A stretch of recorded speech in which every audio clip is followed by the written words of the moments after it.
Hey, welcome to episode 12 of the Fight for the Future live stream. Just to start off, if you like content like this, please remember to like this video, subscribe to the channel, and click the bell for notifications about future episodes. And this is kind of new, but you can also text live to 68788 for updates about future live streams. Today, we're going to be discussing some major civil liberties issues surrounding the monopolistic practices of the Apple App Store and the legal battle between Epic Games and Apple. Today, we're joined by Fight for the Future co-founder Holmes Wilson and Fight for the Future Chief Technology Officer Ken Mickles. So I guess I can jump right into the first question here, but to sort of intro everything, but what is the goal of this campaign, and why is it important, the Abolish the App Store campaign? And I was thinking it'd be good if you give a little bit of backstory, Holmes, on the organization's maybe work on this kind of stuff, and then also why you think it's so important, because you've been thinking about it for quite a while now. Sure. So let's see. I think the first website Fight for the Future ever put up, we were just about to start our work on the SOPA PIPA campaign, the campaign against the laws that would have let movie companies and drug companies censor any website in the US. And we needed a site of some kind to say who we were. So we wrote a manifesto. And one of the main points in the manifesto was we were kind of pointing to different types of major contrasts and issues in tech that weren't getting talked about enough. And one of the ones we highlighted was, how is it that we are not allowed to install the software we want on our phones? And that was back in 2011. And it was an issue that we thought was right at the top of the list of the list in terms of importance. I previously had worked at the Free Software Foundation as an activist there. They're an organization that advocates for software freedom in a very kind of rigorous way. And this sort of right to install the software you want was a huge issue for them. So I thought it would be something we'd work on. And we really just, between SOPA PIPA, then moving on to our work in the wake of the Snowden revelations against NSA surveillance and advocating for privacy tools like Signal back in 2013. And then our work on net neutrality in 2014, 2015. It was just never at the top of the list in terms of issues to work on, partly because there wasn't a big coalition of other organizations working on it. But also I think partly because it hadn't really bubbled up to the surface in terms of what critical mass of developers who actually work on building apps every day were really thinking about. And I think in the past couple of years, I've really noticed that change. It's almost like, I think there was a bit of a fear among a lot of developers when it came to talking about what the App Store meant for them, because they knew that they might be submitting an app to Apple, or their company or organization might be submitting an app to Apple in the coming weeks or months. And who knows if that reviewer is going to Google them and find some negative comments and be arbitrary, because that has happened. So there was fear about speaking out about this. And at some point the dam broke and people just started sort of saying what they've been going through with the struggles they'd had with the App Store. Different people like the inventor, the creator of Ruby on Rails, DHH, started speaking about it. And then most recently we've seen the Epic lawsuit, which has now brought the issue onto the front page of major dailies like the Washington Post and the New York Times. So people are talking about this now. So now is the time to work on it. There's a moment when you can get things done. There's a window of opportunity here. And I think if we don't fix this in the coming year or two, we're missing a huge opportunity, because things could get much, much worse than they are right now. Right now, Apple has this power over our platforms, but in the future, it could be somebody else. It could be Facebook with their Oculus platform, for example. We just do not want a single company to have this degree of power over what software developers can build for people, what problems they can address, what features they can offer, and on the other hand, what users can install, both in the US and around the world, in countries where there's potentially much more censorship than there is here. So that said, what is the alternative to app stores? And also when we say abolish the App Store, what exactly do we mean? Yeah. So we're not saying that we're not saying that Apple can't have a website where they say what their favorite apps are or where they sell apps. We're not saying that Apple can't have an app that does that. That's not what we mean when we say abolish the App Store. What we mean when we say abolish the App Store is that you should be able to install an app from any page on the internet, from the developer's page. Developers should be able to distribute apps via their own web page. That's extremely important for censorship of apps, especially in countries that are making perfectly legitimate apps illegal through draconian legislation. The other point is users should be able to install whatever apps they want. Now, there should still be safeguards to protect people against getting tricked into installing apps that are malicious. Of course, we have those on a lot of operating systems. But if a user is informed about the risks and if a user knows what they're doing, they should be able to click through those warnings and install whatever app they want. And they should even be able to install a new OS if they want to. The hardware is theirs, they bought it. So that's what we're asking for. Install apps from anywhere on the web and install whatever apps you want without Apple being able to tell you no. They can warn you, but they should not be able to unilaterally say, no, you can't run that code. And I think this is not a radical position. This is the way computers have always been. Yes, there are some exceptions in the console space. I think ideally that would change too. But frankly, gaming consoles just aren't as important for communication, for privacy, for human rights as our phones are. I mean, no one serious would argue that. So this is the way pretty much all computers have always been. Companies have gotten hit with antitrust action by governments for doing much, much less than what Apple is doing now with their App Store control. So this is something our societies have took a stand for in the past, this type of freedom to install the apps that you want and to not have a major company putting their thumb on the scale in this way. And yeah, I think it's not even so much whether it's legitimate to ask for, it's just, we have this window of opportunity now, we have to make it happen. And we have to cut through there's a mixture of very sort of superficial arguments here, partly because I think a lot of people like Apple a lot. And so do we. We like Apple products a lot. So when you like something, it's easy. Your brain, that sort of limbic system part of your brain starts improvising reasons why they're good in a bunch of different situations. And I think we're seeing a lot of that. But I think if we cut through a lot of that and get down to the basics of what we're asking for, people will see that it's extremely important and needs to happen. It's I think a really weird position we find ourselves in, where it's before the iPhone, it's like mobile phone software was just so locked down, and it was basically a joke, all phones were just terrible, all software on them was terrible. They were you needed to have a high level relationship with the phone vendor to get an app on there. And so the iPhone, it came out, and it was the idea of you even being able to make software for your phone was so novel, right? And it was all right, cool. Well, this is better because you just need to work with Apple, and then you can put something on here. But where we are now, it's the phones are people's primary computers. It's not this device that is specifically for making a phone call or texting. It's this is your primary way for interacting with the internet.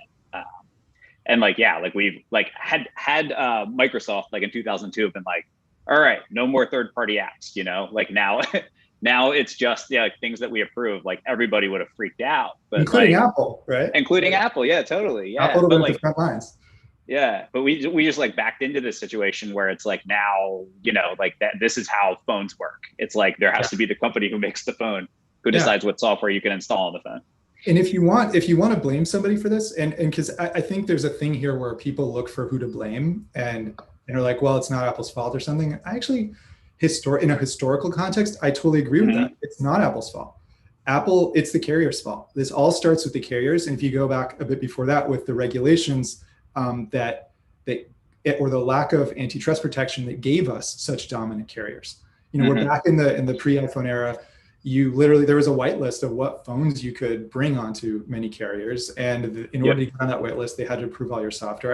I remember this. It was silly, walking around with a Motorola Razor or something, and you knew that it was a device that could tether your computer to the internet, and it could do all this stuff. But you weren't, doing all that stuff was almost impossible. You felt like a hero when you made it work because the software. Yeah.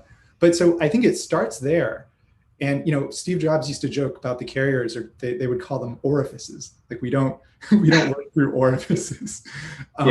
because they were the gatekeepers. But then I think what happened was, because Apple was sort of saving us from that in that historical context, they inherited that power, that massive power that a lack of effective regulation in the US had given the telephone carriers, which is still a problem today.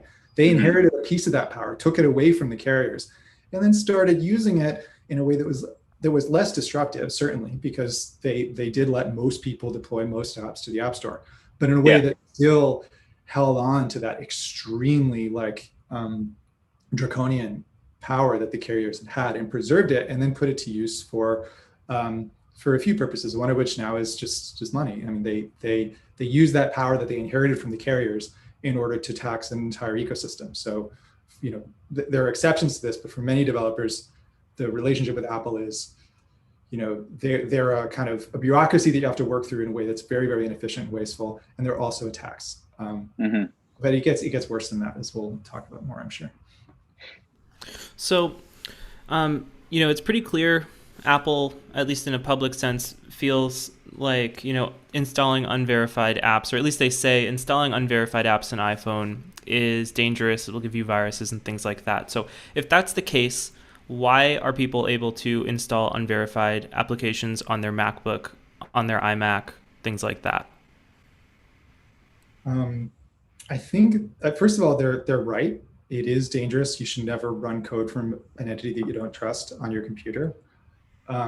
That said, it's important to recognize that the people who work most on computers, the software developers, do this all the time. I mean, npm install, whatever, npm and run start. These are things we're doing all the time. We're running code from places like GitHub and npm repos maintained by who knows, and we're trusting it all the time as a matter of course in our work.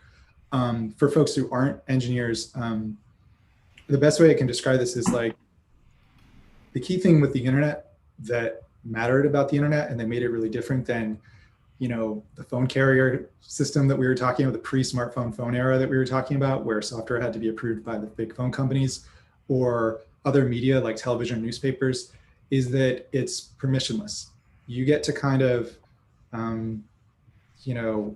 ask for forgiveness, not permission. You get to act first, and then see if your idea has merit and see how it shakes out, rather than having to go to someone and pitch them on your idea and convince them to let you do it. That principle is extremely powerful. It means that there's a radically level playing field for different types of entities. You don't have to be a company to make a website. You can be a kid. You don't have to have a credit card. You don't have to have a social security number, all these things. And the App Store in many ways has eroded that permissionlessness. So when you completely remove the ability for someone to install code on their computer completely, it starts to close doors. Yes, it's dangerous to install untrusted code on your computer, and you should not do it unless you know what you're doing. But there are many situations where you might have a reason to trust the developer, and you don't need a third party to tell you whether or not to trust them. And actually, that's probably the more important thing. If you picked an app at random in the App Store, should you trust it just because Apple spent 5 minutes reviewing it? Hell no. You should trust developers that you have some external reason to trust before you install anything on your phone. And then that's the same when you're installing from the web or installing from, as a developer, installing libraries like from npm or something. Yeah, and there are a ton of great security innovations within the iOS operating system, and the App Store review isn't really one of them from my perspective. The App Store, relying on App Store review is your final guard for security just seems very foolish. It's people do not have time to review these apps in any depth. Well, could you explain what some of those are, Ken? How that idea of sandboxing works and stuff, and how the idea you might be able to explain it better than I, in terms of how it actually works on a software level, within iOS, or how do you, what do you mean in particular, I suppose? Well, just the basic idea is that that an app has to that when a user the principle is that different functionality in your phone is gated by the operating system, where the operating system can say, is this app allowed to access the camera? Is this app allowed to access the microphone? We see this on computers, browsers do the same thing, right? With special APIs. And then the OS can enforce that and say, okay, I need to be able to ask the user for permission to give you, the app, access to these APIs on the user's device. And if the user does not give me that permission, you, the app, do not get access to those APIs. Yes. What the App Store can do on top of that is they can say, okay, you shouldn't be asking for permissions that shouldn't even be asking for permissions that you don't need. Yeah, that's cool, but that's not really where the action happens. Where the rubber really meets the road is what the user ends up allowing, and what and so the OS is able to enforce a lot of these things. And in the past, I think when the iPhone came out, it was, and the Mac is still more this way. When you install software, that software can kind of run wild on your device and do whatever as soon as you run it. And that, in contrast to, for example, software running in your web browser, where it's in this very kind of restricted. But now the modern OSs, including iOS and Android, are moving in a direction that's a bit more like the web, where things are more contained. And like $10 per app. We're not done yet. Like, there's still so much more work to do there, and it's an extremely hard problem. But progress on that axis is what's making phones secure. And 5 minutes of App Store review from one of their random employees working on that is not what's making it secure. I mean, Ken, like, how would you, as a developer, someone gives you an app and you have 5 minutes to see what it does. Right. You've never seen the code before. I mean, what you can check and see what APIs it accesses, but you have no idea what it actually does, right? And I think, right. Like, that would be more or less what I assume the testing process is like they have like automated stuff that like sends it through to look for like unauthorized API usage, right? And they probably check like what it's doing on the network automatically somehow. But mostly I think it's just poke around at the app, like, take a look, use your best judgment to see if it looks okay. Yeah, and so if an app says that it's encrypting your messages and protecting your privacy, and it's just not. Yeah, that's not something you're going to see. No, absolutely. Would you say that like the App Store even provides an extra layer of security for users? I mean, I don't know. I would say like in a small way. It's like not one that I would. It's like it is. I saw like a meme where it was like somebody doing like a very like quick pat down. Is like the App Store review process, and I think in that sense, like it's not security that I would ever like take to heart or recommend that anybody live by necessarily, is like an App Store review, because like you look at like like all of the scam apps that do make it through kind of that quick pat down, and you see the the various things where like apps are coordinating data that is then like eventually sold to third parties, to police, to governments. I know like to some extent like the app tracking transparency is like meant to deal with that. But I suspect there will still be like ways around that like app review is like totally, incapable of managing. Like that's simply just like going to be something that happens on the back end. Yeah, there's a quote that came up from an Apple employee, the person who runs the fraud engineering algorithms and risk unit at Apple, an executive there, and this came up in discovery for the Epic lawsuit and was reported in the Washington Post, said the review process that vets iOS apps is more like the pretty lady who greets you with delay at the Hawaiian airport than the drug sniffing dog, according to court records. I mean, they're internally being frank about the fact that it's very superficial and very light. And and I think the one to be balanced on this and to be fair, the one place where I think it is really useful is if you have a malicious app that is spreading quickly, that's gone viral, that a ton of people are getting hurt by. It gives you a single place where you can flip a switch and disable it, and that is important. But we have other mechanisms for that. I think there are. You could imagine. Well, okay. So what Apple currently does on Mac OS is they let people install apps that whatever apps they want. They kind of make you go the long way around to do it. I think they're probably a little bit too aggressive on it right now, but you can install whatever you want. But for most apps, the developers get a signing key from Apple that allows them to bypass those warnings. If an app is probably not going to go viral if it doesn't have a signing key that lets them bypass those warnings. You're not going to see something, being distributed on a mass scale in a way that hurts people. And Apple on Mac retains the power to pull the plug on an app by making it throw warnings. Yeah, and that's I believe it's like Gatekeeper, right? That's their Gatekeeper technology. That's what they use for that. Yeah. And like I know they've used it on Zoom in the past when like Zoom was doing that thing where it was running a local web server like on your computer. Like they had shut down I think they used that to like remove the web server or something to that effect. I think they actually pushed an update to iOS that messed with Zoom. Really? Yeah. I thought there was something on Mac specifically. Sorry, not on iOS, on Mac OS. They pushed an okay, update gotcha. If I remember right. But yeah, so there is something powerful where if something is kind of taking off in a way that's hurting people, it gives them a way to shut it off. And that's a dangerous type of power to have, but that's also, I think, within certain limits, within the limit, up to the limit of, can a user choose to ignore the warning and continue anyway? I think that's fair, and that's very helpful. But I don't think we need the App Store to do that. Exactly. Yeah. Like that to me is the useful part. And that's the part that Mac OS already has. It's like, you have the signing key, you have the ability to turn these apps off. And if people want to keep running the app anyway, you allow them to make that informed decision. That seems, I don't know. That's like, just like, to me, that's a good balance. Right. And it just shows why like you don't actually need the App Store step. Like that is pretty clearly like, the App Store limitation is all about the services revenue and not about the security there.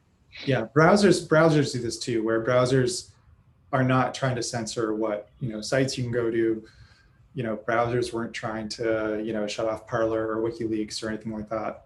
But what browsers will do is, if you go to a site that they know has malicious code on it, there's a blacklist that they run called, I believe it's still called Stop Badware. I'm not sure if it still is. Mm-hmm.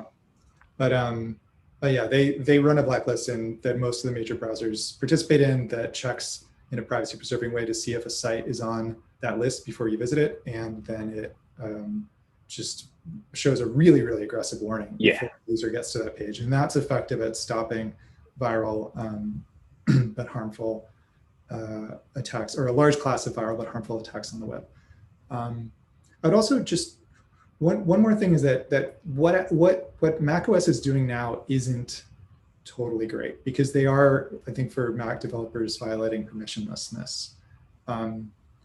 In the previous versions of macOS, it was fairly easy to click through a warning. You would get a warning that something was unsigned, and you could click through it. But now the user isn't given a warning they can click through. The user is just given a warning that they can accept, and they have to go and Google how to run the app. That's pretty aggressive. And then at the same time, the process to get a signing key from Apple that lets you bypass that warning in a Mac desktop app isn't nearly as draconian or burdensome as the process to deploy an iOS app. Mm-hmm. It's still like, for example, it's not the type of thing a kid could do. Someone without access to a credit card would not be able to deploy a widely used app for macOS. If you need a social security number or some kind of government issued ID. If you're an organization, you need a DONS number, which is a kind of annoying bureaucratic step you have to go through.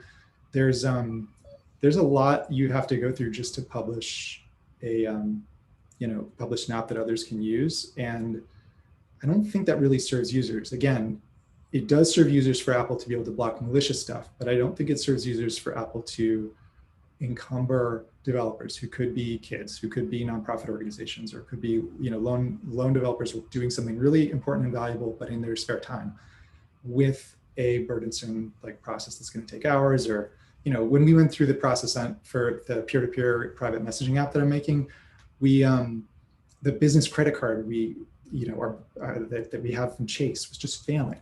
and it failed silently. Apple wasn't telling us why. We would try to, sign up for the developer program. 3 days later, we'd find out that we weren't signed up for the developer program. We'd try again. It was unclear. It just started dragging out. And, you have to kind of like wade through support calls. And this is just to get an app that runs on your friend's computer that they can try out.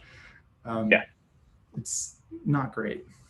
It totally like anytime, like I have often just made toy web apps for fun. You make like a website or something and share it to your friends. And I could absolutely like picture myself doing that with like iPhone apps, but I don't because of like this whole process, Yeah, software development. I mean, there's this funny thing where you can build a lot in a weekend. Yeah. You have to stop and call your bank, or you have to wait for a support request to get responded to from Apple, which I don't think happens. Or you need to wade through documentation. The documentation is out of date. That's another big problem with Apple stuff, is a lot of the documentation is out of date a lot of the time. Those little hangups, it's like death by 1,000 cuts. It doesn't take much to destroy your ability to make something useful on a weekend. And then the world loses the massive set of things that developers could build for a phone, but do not. And many of those things would be very valuable. Yeah, I'm sure like if you look at the history of the internet, the amount of things that started as somebody just like doing something, in a weekend or like after dinner one night, because they had an idea, like that probably like, like I wouldn't be surprised if like FFmpeg started like that. And now it's like running the back end of YouTube and like every other streaming service. Yeah. And I think that's really important, because I think historically that leads to a broad point that I'm making. This is, to be fair, this is speculative, and this is my sort of take as a participant in the space, but I'm working at the intersection of tech and politics for 20 years for a range of different organizations, including on my own software projects. I think this is probably close to right. So when we started Fight for the Future in 2011, and we were talking about starting it maybe as early as 2010, the internet had kind of halo. Like anything on the internet was awesome. The internet was the thing that like let you escape the world of shopping malls and crappy cable news shows and advertising and all this stuff. The internet was still pretty great.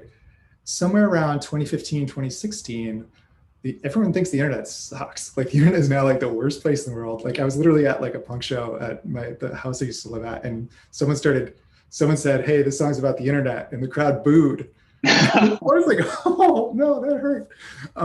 Because I think the internet's amazing. I care about it a lot, but which is why why we started Fight for the Future. But there was that shift, and it was real, and I think a lot of that corresponds to what happens in 2010, 2011 that starts to make that shift happen.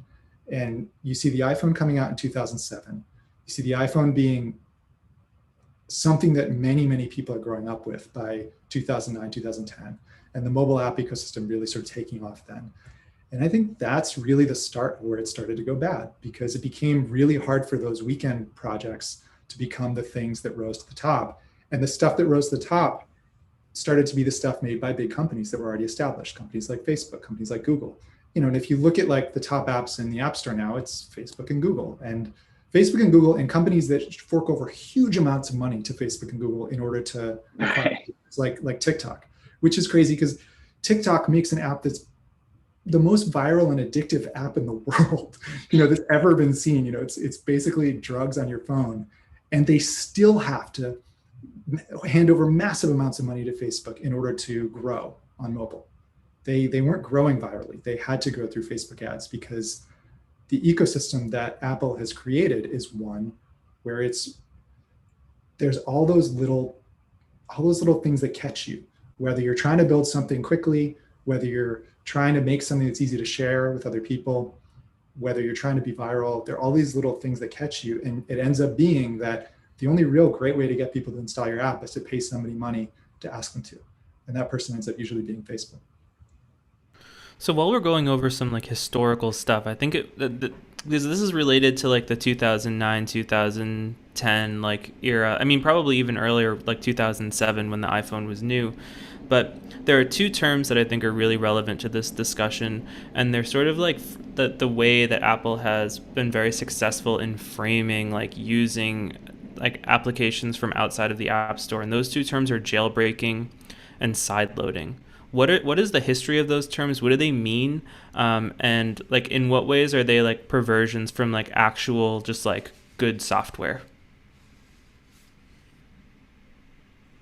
I'm actually Googling the origin of the term sideloading. I think it comes up in Android first. I mean, probably because you could do it. Like, but yeah, I mean, yeah, I do not know the origin of the term sideloading, but like I know it's like it's a funny term that sort of like throws shade at the idea of installing software. You know, it's like Right. instead of like it's like you're not doing it the right way. You're like going in the back door to get this software. It's kind of like how it has always felt to me. And it like prior to like these app stores, like the way you got software was to just get it from the developer, and now like to do that it's called sideloading. If anything, like I don't know, installing it from the app store is in a way sideloading because you're getting it from like a third party. You're getting it from somebody who didn't make it. Yeah, I mean, this is an important thing. So people think about this as what happens when you have an app developer that you trust less than Apple. Well, getting it through the App Store, you're sort of getting Apple's seal of approval. We talked about how that seal of approval should not really mean much because they aren't really able to look that closely at it, but okay, whatever. But what about when there's a developer that you trust more than Apple? A developer like Signal or Mozilla, like for a nonprofit organization run by security experts, right? I trust Signal more than I trust Apple. But when I download Signal on an iPhone, I'm not really downloading, I don't know that I'm downloading Signal. I'm downloading something from Apple. And Signal doesn't even, I'm not sure. That's a good question. If Signal can tell whether Apple is handing out the authentic version, certainly not to all users, but maybe not even to themselves. Anyway, there's a trust issue there, right? Where getting stuff from Apple is the true sort of sideloading. Getting it directly from a developer you trust is the optimal. So this sort of is a good segue into another question that I have, which is like, we were talking a little bit about does the App Store enhance security? The follow-up question to that is, does the App Store really enhance user privacy? Like Signal, not knowing whether you're installing the official version of Signal is a really good example of that.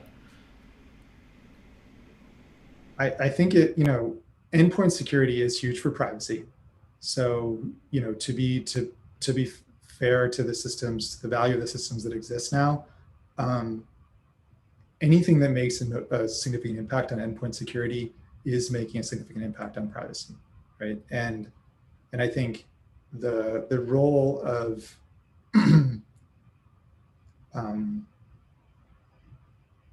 having an OS maker like a browser maker use that power to go after malicious software, I think makes a lot of sense. That's a pragmatic step. That's not like, that's just something that will help, and it will help a lot for privacy. I think the issues with Apple and privacy are really a bit broader than that. Like, I think, Apple certainly now is billing itself as a privacy company. There was, one of our biggest campaigns was standing up for Apple when they were fighting with the FBI over the FBI's request to put a backdoor in the iPhone. We literally held rallies at Apple stores around the country in order to stand up for Apple's position on that and give them the courage they needed to tell the FBI to take a hike. And at that time, we were pretty excited about the way that Apple was using encryption to stand up for user privacy against governments.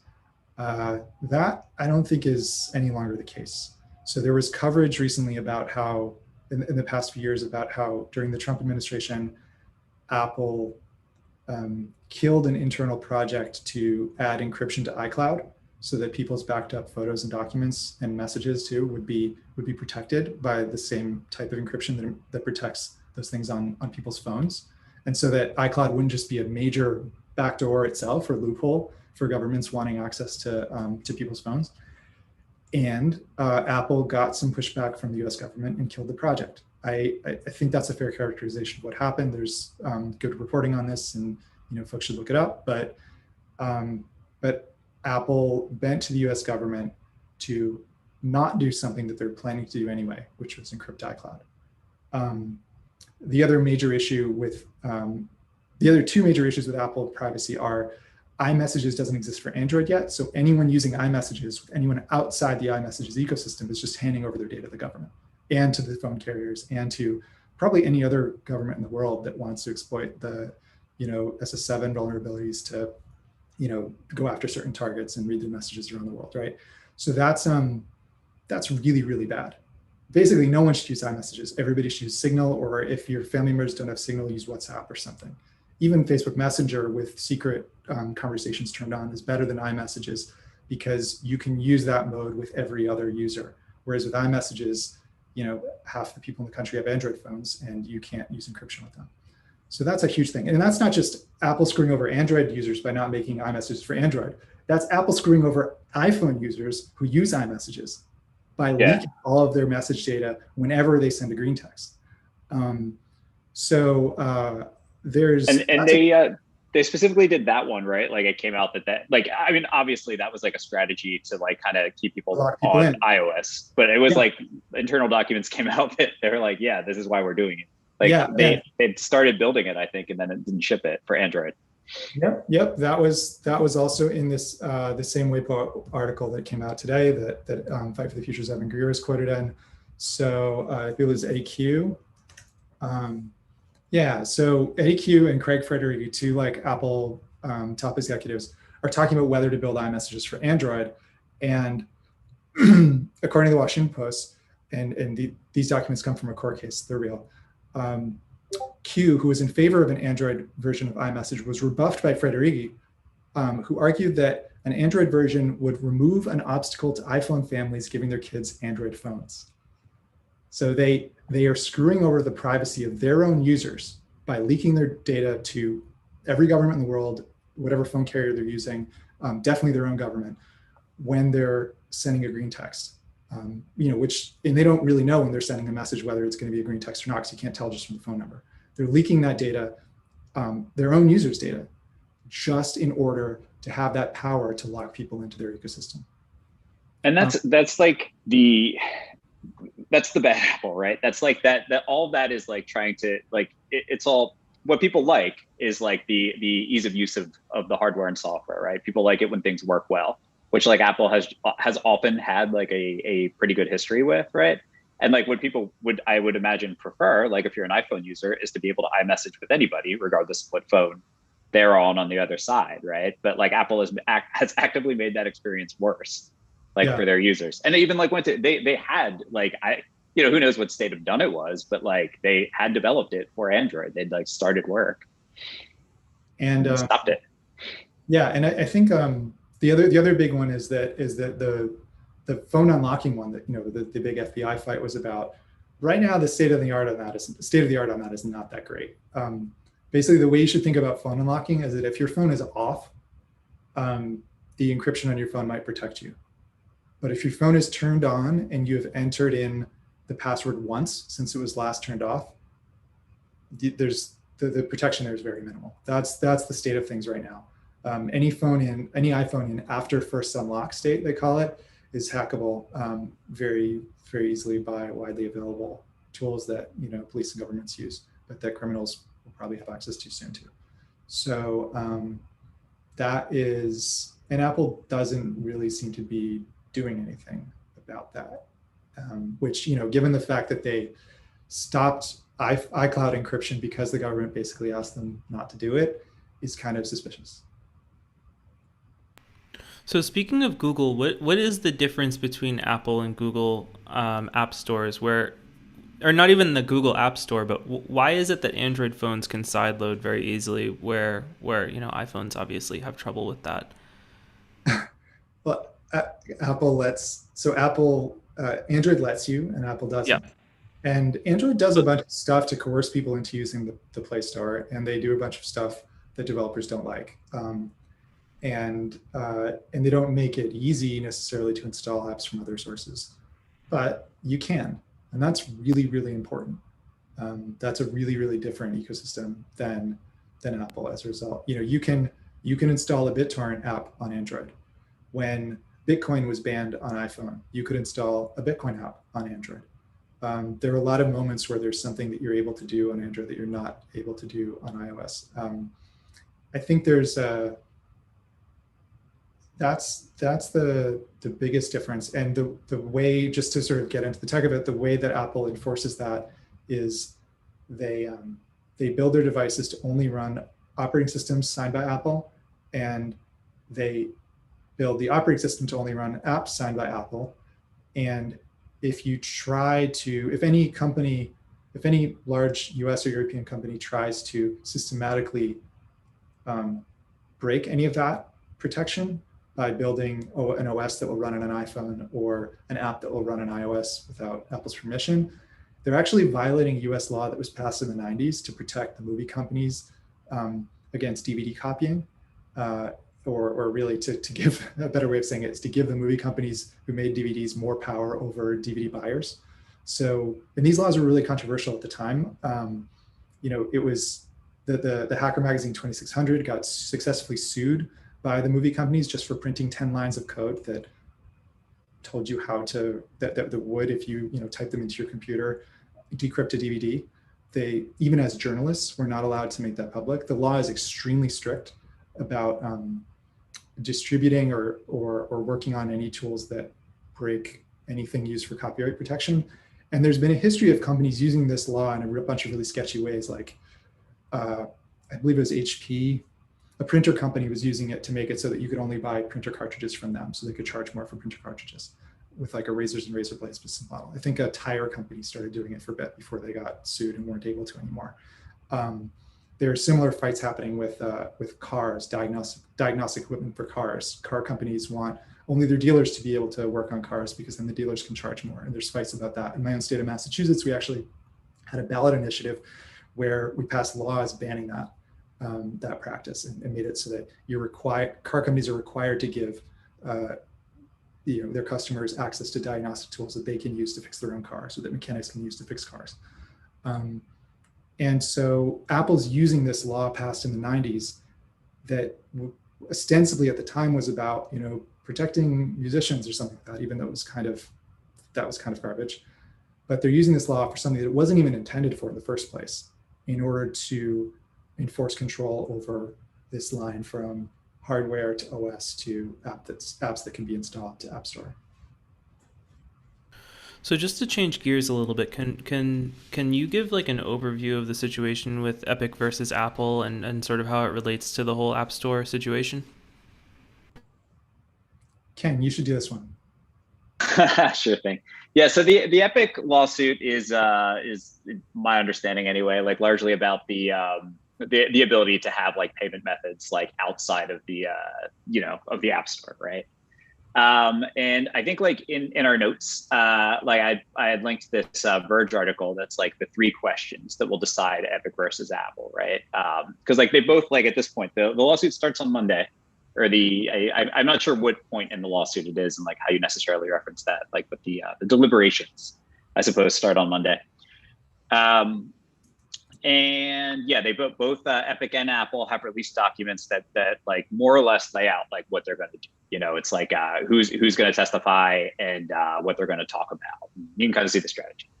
But the Verge has this article where they've sort of broken it down into 3 questions that they think will like decide the case, and they think are like the fundamental issues here. And the first one is like, is the exclusive App Store a necessary part of iOS? And this, like, to me, this is like kind of like the core of like our campaign, is that I really don't think it is, but it seems like a lot of people think it is, and Apple really wants to argue that it is. But yeah, to me, like just like going back into like the entire history of like, general purpose computing systems, right? Any of these operating systems that's ever like reached the scale that iOS has, which there's only like iOS, Android, and Windows that have, right? It's like, yeah, like never before have you like, we've been in this state where they've just like simply like centralized like software distribution to an app store, right? So I just like, I really don't get the case that it's like a fundamental part of the operating system. To me, the fundamental part of the operating system is like how the phone works, and like how you get the software is just a separate thing. There's no legitimate case that it's a fundamental part of the operating system. It just seems doesn't care. I mean, you could be, is any more than installing software, any more than opening a web browser and being able to see any website you want. That isn't Apple's control over the websites you visit is not a fundamental part of the operating system. So Apple's control of the apps you run is not a fundamental part of the operating system. The operating system is the shell around which yeah, run apps. I would agree. What are the other two questions? The other two questions are, how is the iPhone different from a PlayStation? Which I think is to me is very clear, right? It's a computer that is for everything. And it's for not just everything, but it's for the most important things that humans do in society right now. The most important things that children do to learn how to exist in the world. It's one of, you can't say that about playing Fortnite, for example. You can't say that about a PlayStation. No one is using a PlayStation to learn which candidates to vote for, or to learn how to read. And yeah, that actually. Sorry. Oh, go ahead, Joe. No, you go ahead. Something that leaked recently about this whole situation was that Epic is definitely making more money from PlayStation 4 than iPhone. Something like iOS only generates 10% of Fortnite revenue. So do you think the general computing part of iOS is why Epic has chosen to take this fight to Apple instead of Sony? Why do you think they've taken this fight to Apple instead of Sony if most of their money comes from PlayStation, I think they're pissed. I think a lot of developers are pissed right now. And, before Epic was Epic, they were some people who made games. There were some people who made software at a very small scale. That's how everything starts. And so they've seen this from the same perspective that Ken is looking at this from now, with his anecdote about not being able to really make apps on the weekend. They've seen that, and I think they care about it, and they're pissed off about it. I don't know exactly how to describe this to a non-technical audience, but I think if you participate a lot in the creation of software and watch the development of these ecosystems over the years, this is an aberration. This is a tragedy, what's happened. It is just not right. From down to your bones, it does not feel like things should be this way. It's like this dimension of our lives where we're living in this kind of secret, weird dictatorship, but no one knows it, or something like that. It's like being in the Matrix. And I think people just know it in their bones. This is not right. I should be able to run, npm install whatever on my iPhone. I should be able to run brew install whatever on my iPhone. That's just the way computers have always been. Yeah. And this is clearly a computer. And I think that's a perspective that Epic is coming from. They're in a position where they can justify it as a business strategy. But there's a lot of other big businesses that are probably losing money from this and haven't, gotten into it with Apple about this, right? Epic isn't the only company that's losing money from the App Store. So the fact that they're going this hard on it, I think, it's a business thing, but it's a business thing for a lot of people. This must have struck a nerve with the founder or with people high up, I think. And that nerve has to do with their experience as a developer. Yeah, and I mean, right. And I'm sure there's some calculation where it's this is the way that makes us the most money or whatever. But I don't see that they're because I don't, Joe, do you know what the revenue what the cut PlayStation takes is, or is that just super secret per game developer? I think it's something 30%, but I can check. Yeah, I mean, yeah, I it just seems like there's just so much more to be gained by breaking this down on iOS than by breaking it down on PlayStation, because it's the world is there for you. If you get through, if you can break down the App Store monopoly, it just opens up all these other different businesses you can have and stuff. Whereas on a PlayStation, it's I don't even know what that would look like. To me, and I mean, maybe I am being too conservative and there should be a world where you can just install anything from anywhere on your gaming device. I mean, probably there should, but it seems less of a dire situation than on the iPhone. And I'm not quite sure. Oh, go ahead. PS4 was 46.8%, just to get that. Wow, really? That's how much money they would. Wow. All right. So yeah, that is it. But I mean, it's just got to be that. It's got to be what's the what is the upside? And the upside is probably more on the iPhone. All right. one more question here. How much control can Apple exert over its hardware? And my quick take is after you purchase the hardware from Apple, it's actually your hardware now. So you should be able to exert your own control over it. But what is your take on that question, Holmes? Yeah, I think there, again, like I don't think we need to be ideological about this or purist about this. I think there might be pragmatic realities here where it makes sense for a company that makes hardware to side with the sort of collective of its users against malicious software, right? Mm-hmm. A situation where letting everybody push like YOLO, install everything without a warning is probably, not a great. Yeah, not the best. That's not something we're calling for, but you should be able to get with your informed consent, install whatever you want.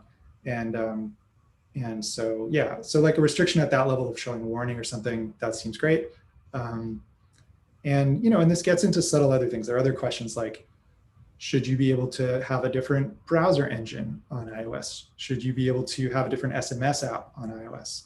That second one is more about the APIs they offer access to. On Android, you can set Signal to be your SMS client, but Apple just doesn't allow any app to do that. You're stuck with iMessages as an SMS client. If that's still, I believe that's still the case. So there's some other questions here that are a little bit related to, but different from the App Store question. Mm-hmm. But, and I think there's, I think the only reason to restrict access to an API would be security, and it should be done very, very, very sparingly. And users ideally would have a way to, with their informed consent, go around that restriction.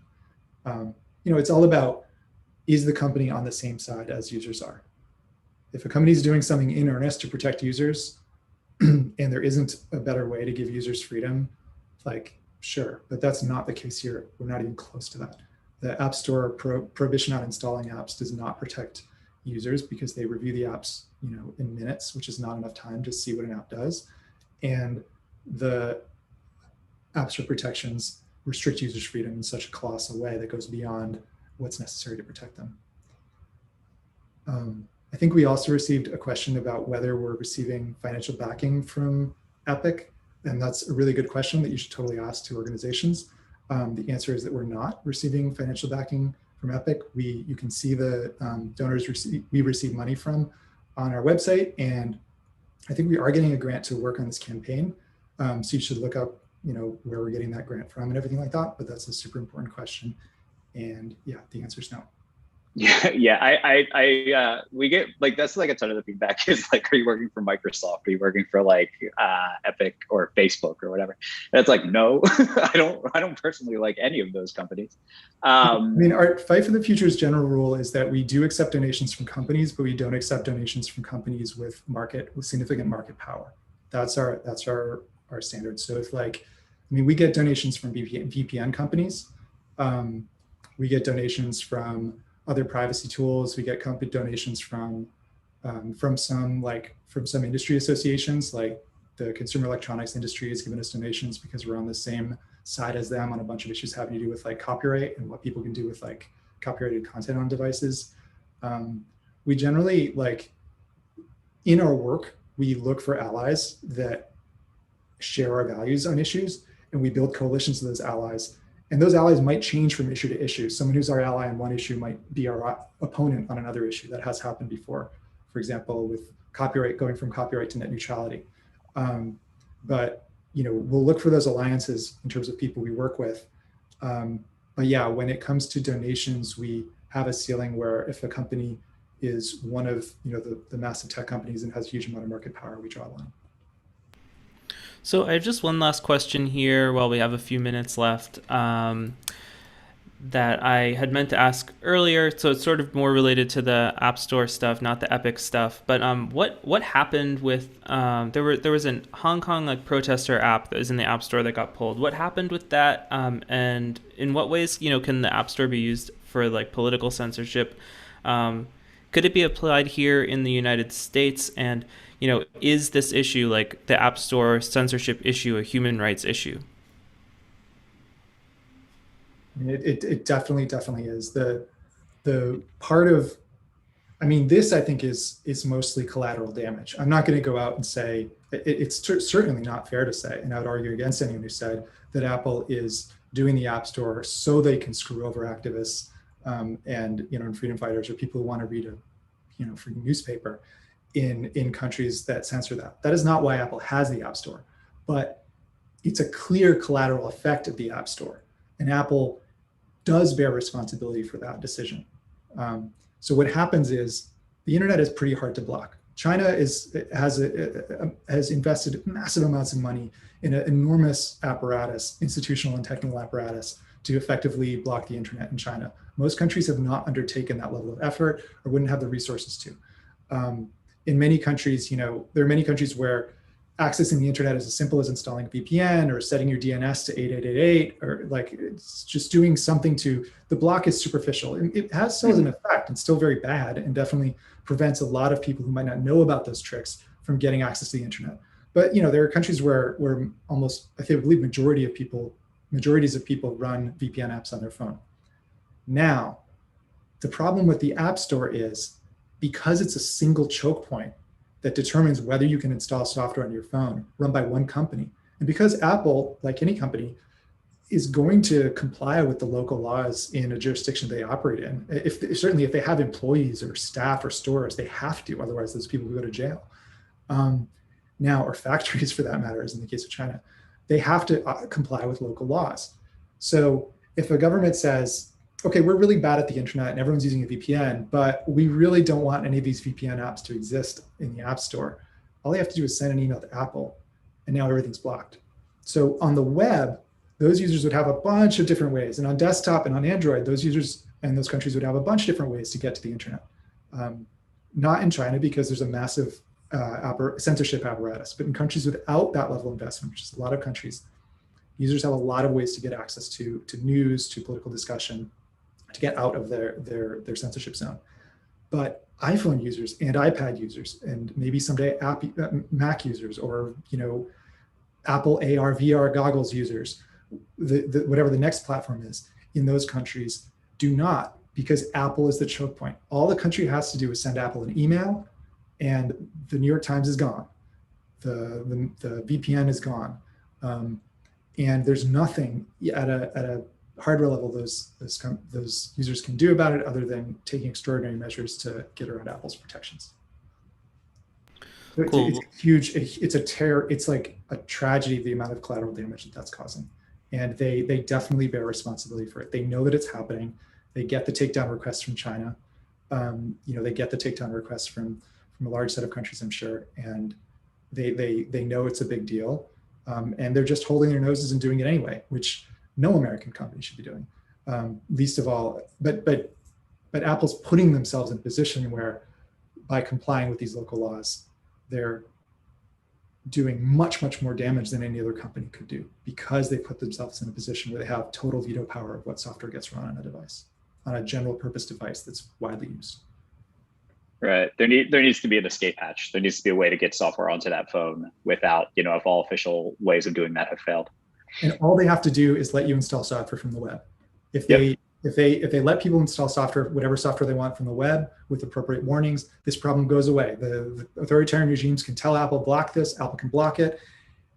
And the authoritarian regimes will still have to try really, really, really hard to block the internet to prevent people from installing apps. Otherwise, people are just going to get around it. Yeah. And that's the way it should be. Protesters will put up QR codes that are like, download the app here, and it'll be like, you'll be able to like send it to people over Bluetooth, like at a protest, like it would be, you'd be able to send someone Signal the app, directly phone to phone, and you're not able to do that right now. So where can people go to take action about this and help out in this fight? I think abolishtheappstore.org is where we are driving folks right now. Yeah. Cool. And they can go there and sign a petition, or what can they do to take action for this? Yes, they can sign a petition. They can sign up for our mailing list if they'd like for further communications about this. And yeah, currently we are focused on sending messages to Congress about it. Although I think there's another piece here that's really important, which is the thing that we most need is, because this issue has been swept under the rug for so long, because it's so buried, because Apple is so good at creating this halo, and because frankly people like Apple and want to think the best of them, for a lot of good reasons. This issue's been buried for so long. In order to bring it to the forefront, we need you to agree with us. And if you don't agree with us, we need you to tell us why. And we actually literally, like Ken and I and Joe and others on the team, we want to get into it with you. Like, we want to figure out what the differences are. We want to figure out how to communicate what we're seeing to you. And honestly, like, if there's a place where we're being unfair to Apple, or we're being, or we're just factually incorrect, or you think we're wrong about something, you think we're being too speculative, come back at us and convince us. We need to make this case airtight. We need to make the arguments really, really good, and we need your help for that. And then, as we nail down the arguments, we need to convince people who have the power to convince others. And I think at this stage, a lot of that's other Apple fans, other software developers, or other activists. Yeah, and the best way to reach us, we're on Twitter, we're on Instagram, and you can email us at team@fightforthefuture.org. And like Holmes said, we would love your feedback on this. Totally. You know, we often say we love your feedback, but on this one, it really, really matters. Yeah. This one especially. Yeah, it's really like, because I mean, I love my Apple products, and I think I strongly believe that like the ability to install software outside the App Store would make them better, like particularly in the long run. I think like, yeah, it's just gonna lead to innovation like that. I don't know. We haven't seen like things we just like aren't even capable of like thinking of right now. Like, it'll be a random idea that somebody has that leads to something that happens because they didn't have to stop and submit 4 forms and put in a credit card number. And it's going to weaken the dominance of the other major tech companies. That too. That's the number one thing here, is that list of top apps in the App Store. That's the problem as much as anything else. The fact that list is controlled by Google and Facebook and people with millions of dollars in VC money to pay Facebook for app installs, that is the problem. And that's a problem that's flowing from the decisions Apple has made historically. And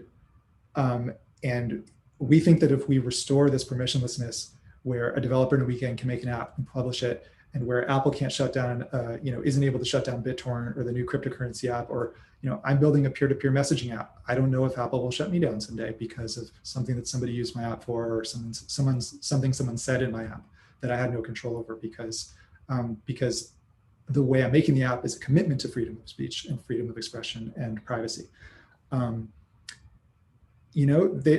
This is the kind of thing, these efforts could erode the dominance of the primary tech companies that we are fighting against every day at Fight for the Future.